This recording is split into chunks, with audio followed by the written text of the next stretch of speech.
시편 139편 1절부터 4절까지 갑니다. 여호와여, 시작.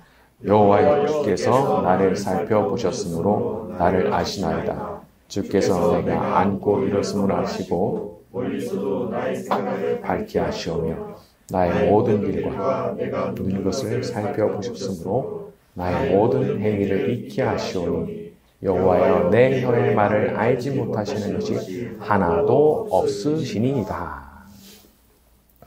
우리 하나님은 우리에 대해서 모든 것을 알고 계신 분입니다. 모든 것. 얼마나 세세하게 살피시는지 2절에 내가 앉고 일어섬을 하시고 멀리서도 나의 생각을 하시고 3절에 나의 모든 길, 내가 눕는 것까지 아시고 4절에 내 혀의 말까지도 알지 못하시는 것이 하나도 없다는 거예요. 저는 이 부분을 묵상하다 이거는 시인이 놀란 거구나 라는 생각을 하게 됐어요. 다 아는 얘기일 수 있죠. 하나님께서 우리를 살펴보신다 하는 거. 그런데 이렇게까지 나를 자세히 살펴보시는지는 어떻게 보면 몰랐던 거예요. 스가랴서 2장 8절을 제가 읽어드릴게요. 만군의 여호와께서 이같이 말씀하시되 영광을 위하여 너희를 노략한 여러 나라로 보내셨나니 너희를 범하는 자는 그의 눈동자를 범하는 것이라. 너희를 범하는 자, 하나님의 눈동자를 범하는 거라는 겁니다. 사람이 눈동자가 얼마나 소중합니까? 또 얼마나 예민해요. 그런데 우리라는 게 하나님께 그런 존재라는 거예요. 감히 하나님의 눈동자를 범하고 살아남을 수가 있겠어요. 근데 우리에 대해서 하나님께서 그렇게 눈동자같이 소중하게 여기신다는 거죠. 제가 이 부분까지 생각이 딱 미치니까 이거 참 황송하구나 그런 생각도 들었어요. 너무 황송하구나. 마귀는 우리에게 하나님께서 우리는 아주 하찮게 생각하시고 수시로 잊어버리시고 나를 방치하시는 분이시다 이렇게 생각하게 하려고 날뜁니다. 왜냐하면 그래야 하나님하고 사이가 멀어지니까 그렇게 하려고 그러는 거예요. 근데 아닌 거죠. 이런 말씀들을 보게 되면 하나님께서 우리를 얼마나 소중히 여기고 계시고 우리를 얼마나 세밀하게 살피고 계신지를 알게 되는 겁니다. 사람이 좀 그런 게 있는 것 같아요. 내가 누구한테 부탁을 할 때도 저 사람이 내 부탁을 잘 안 들어줄 사람이다 라고 판단이 되면은 일단 언성이 높아집니다. 소리 딱 높여야 되거든요. 왜? 잘 안 들어줄 거니까. 그런데 또 반대로 어떤 분한테 부탁할 때는 그분은 얼마든지 들어줄 마음이 있으니까 라고 생각이 되면은 사람이 말이 고분고분 예쁘게 나가는 거더라고요. 들어줄 거니까 말이죠. 그런데 우리가 하나님 앞에 기도 드릴 때도 마찬가지입니다. 하나님 앞에서 막 성질 내면서 왜 안 들어주시느냐 막 삿대질이라도 할 것처럼 막 그렇게 기도하시는 분들 이제 큰일 나는 겁니다. 하나님이 어떤 분이신데 막 그렇게 하죠? 근데 이게 없는 게 아니더라고요. 진짜 이렇게 하시는 분들이 있더라고요. 절대 그렇게 하시면 안 됩니다. 그분이 얼마나 우리를 사랑하시고 우리를 세심하게 살피시는 분이신지를 알고 부드러운 마음으로 그리고 신뢰의 마음으로 그렇게 기도를 드려야 되는 거죠. 여러분 우리가 그러면 간절함을 그럼 버리라는 거냐? 그게 아니에요. 정말 낮은 자세, 아주 간절한 태도로 기도를 드려야 되죠. 하지만 그분이 우리를 얼마나 사랑하시는 분이신지를 알고 공손하게 나도 역시 사랑의 마음을 가지고 그분 앞에 간절하게 부탁을 드려야 되는 거죠. 그러니까 이게 사랑을 품은 간절함과 원망, 불평을 잔뜩 품은 간절함이 다르단 말이죠. 우리는 하나님께서 우리에게 받고 싶어 하시는 기도가 뭔지를 생각해야 됩니다. 하나님께서 우리 사랑하시잖아요. 그런 것처럼 우리도 하나님 사랑하는 마음으로 그렇게 드리는 기도를 받고 싶으신 거예요. 그래서 그런 마음의 그런 애정, 사랑 그런 걸 담아서 하는 기도를 받고 싶어 하신다는 거죠. 우리 그리스도인들의 신앙생활이라고 하는 것은 사실 어떻게 보면은 고행 이런 게 아닌 거예요. 그냥 하나님과 일평생 동행하는 삶, 그런 거죠. 하나님과 동행하는 삶. 제일 친한 친구하고 여행 간다고 생각해 보세요. 얼마나 신나요. 너무 좋잖아요. 그런데 하나님과 함께 살아가는 우리의 삶이 사실 그래야 된다는 거죠. 저는 하나님 함께 하셔서 하나님께서 제 삶을 이끌어 주셔서 저는 너무 행복합니다. 저는 하나님 계셔서 안심하고 살아갑니다. 제가 어려워도 힘들어도 낙심하지 않고 포기하지 않는 이유, 하나님 계셔서 그렇습니다. 참 이렇게 고백을 하면서 우리가 살아가야 된다는 거죠. 하나님에 대한 사랑이 식으면 그때부터 이제 신앙생활은 아주 괴로운 투성이가 되죠. 예배도 그렇고 기도도 그렇고 뭘 해야 되는 원칙을 지켜나가는 것도 그렇고 순종이라는 것도 그렇고 다 괴로운 일이에요. 괴로운 일. 그렇지만 반대로 하나님에 대한 사랑이 뜨거워지면 다 좋은 거더라고요. 예배도 좋고 기도도 좋고 순종도 좋고 다 좋아지는 거더라고요. 오늘 이 시간 우리가 엎드려 기도할 때 하나님에 대한 그 뜨거운 사랑이 다시 한번 불붙게 되기를 바랍니다. 자, 우리 5절부터 10절까지 쭉 갑니다. 주께서 시작. 주께서 나의 앞뒤를 둘러싸시고 내게 안수하셨나이다. 이 지식이 내게 너무 귀하니 높아서 내가 능히지 못하나이다. 내가 주의 영을 떠나 어디로 가며 주의 앞에서 어디로 피하리이까. 내가 하늘에 올라갈지라도 거기 계시며 소홀에 있는 자들을 갈지라도 거기 계십니다. 내가 새벽 날개를 치며 바다 끝에 가서 거주할지라도 거기서도 주의 손이 나를 인도하시며 주의 오른손이 나를 붙드시리이다. 자, 우리 하나님은 우리가 어딜 가든지 간에 우리를 붙들어 주시는 분이십니다. 8절에 내가 하늘에 올라갈지라도, 그리고 스올에, 그 지옥에 내 자리를 펼지라도, 9절에 새벽 날개를 치며 바다 끝에 가서 거주할지라도 거기서도 주의 손이 나를 인도하시고 붙드신다고 했어요.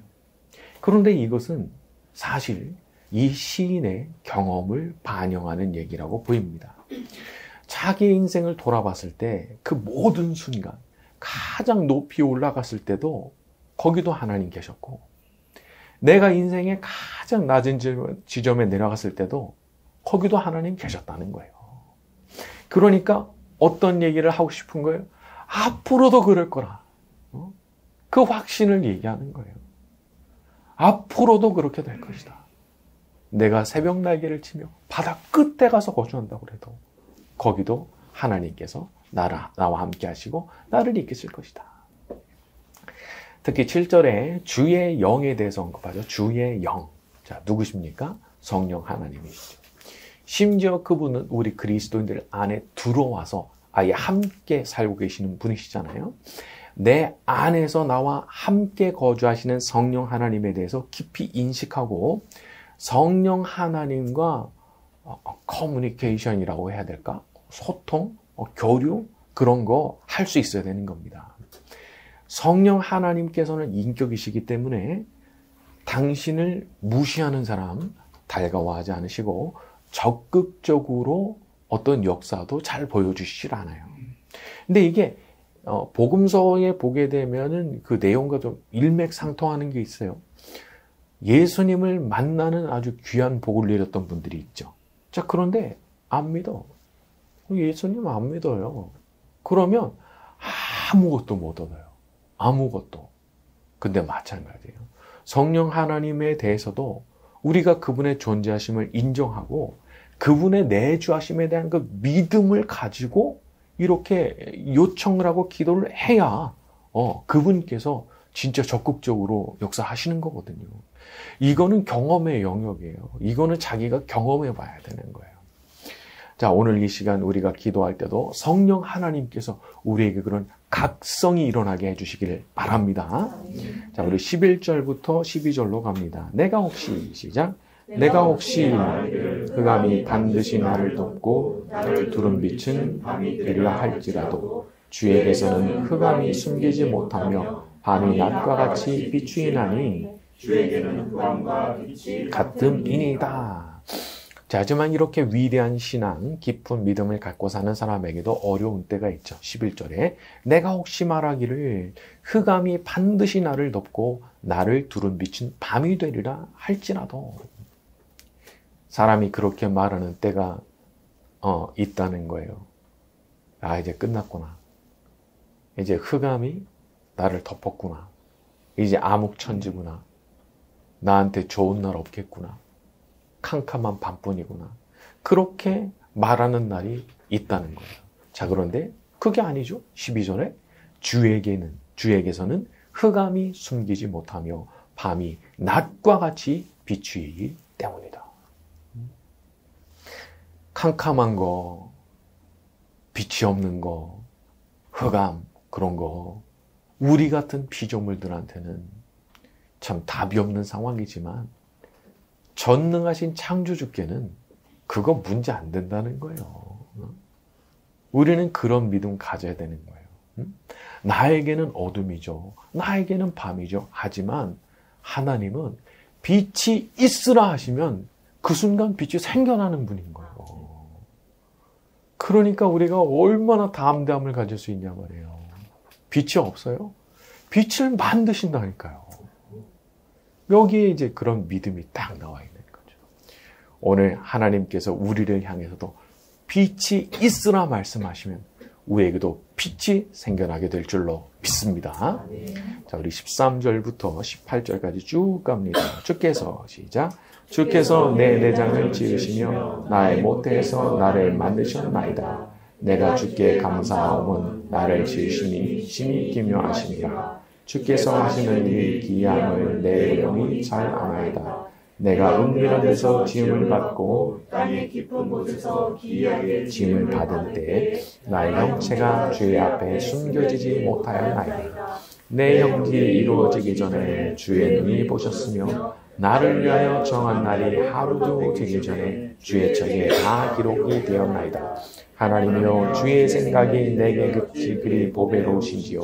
그 수가 어찌 그리 많은지요. 내가 세려고 할지라도 그 수가 모래보다 많도소이다. 내가 깰 때에도 여전히 주와 함께 있나이다.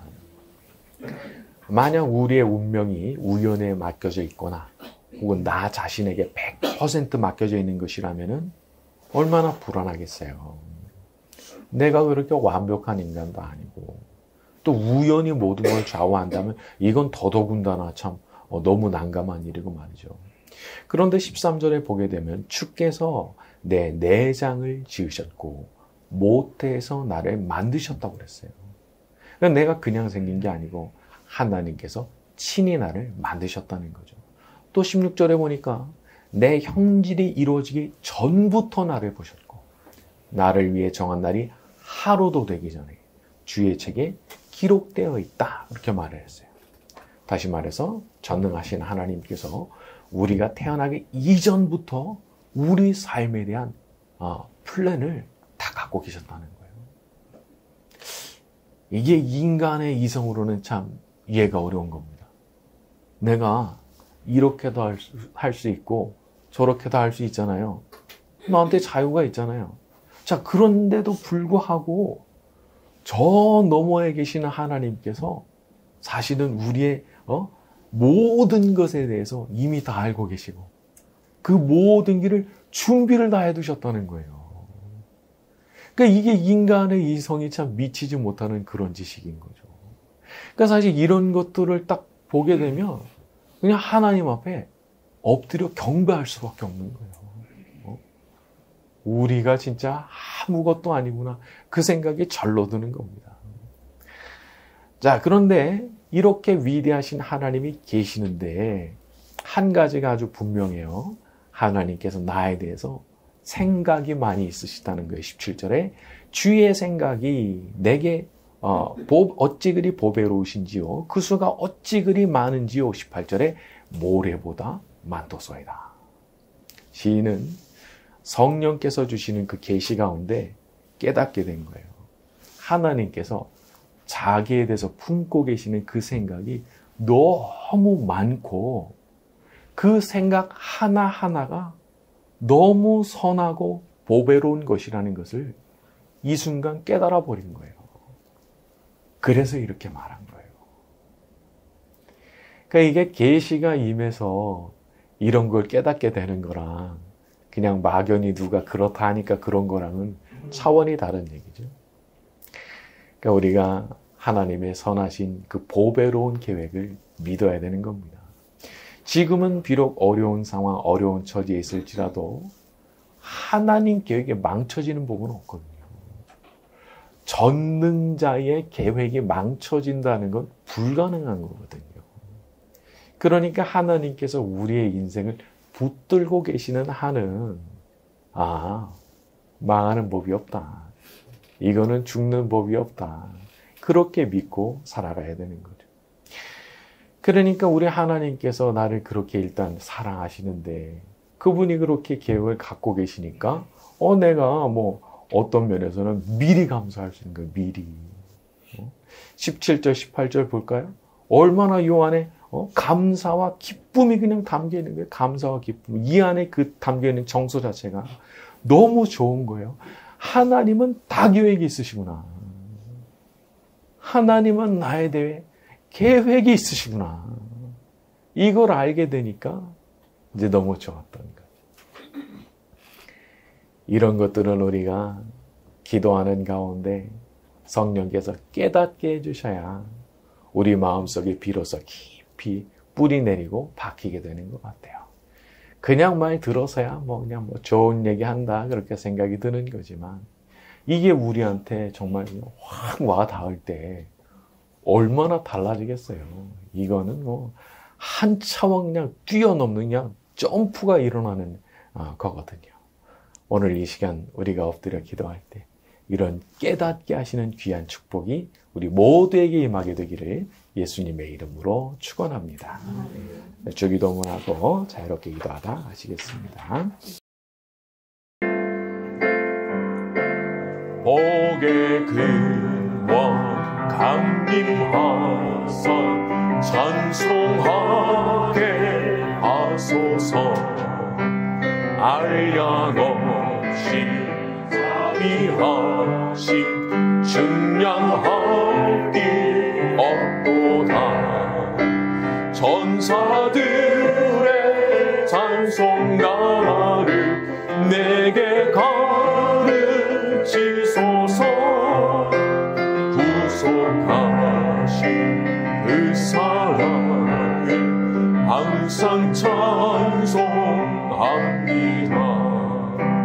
주의 크신 도움 받아 이때까지 왔으니 이와 같이 전국에도 이르기를 바라네. 하나님의 품을 떠나 죄에 빠진 우리를 예수 구원하시려고 보혈 흘려 주셨네. 주의 귀한 은혜 받고 일생 빚진 자 되네. 주의 은혜 사슬 되사 나를 주께 내소서. 우리 마음은 연약하여 범죄하기 쉬우니 하나님이 받으시고 전국인을 지소서.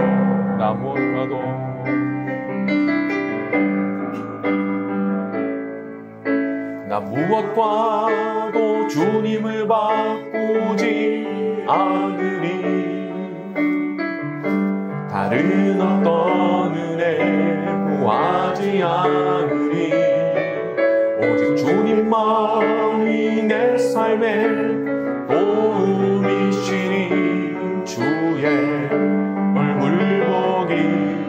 원합니다. 나 무엇과도 주님을 바꾸지 않으리. 다른 어떤 은혜 구하지 않으리. 오직 주님만이 내 삶의 도움이시니 주의 얼굴 보기 원합니다. 주님 사랑해요. 주님 사랑해요.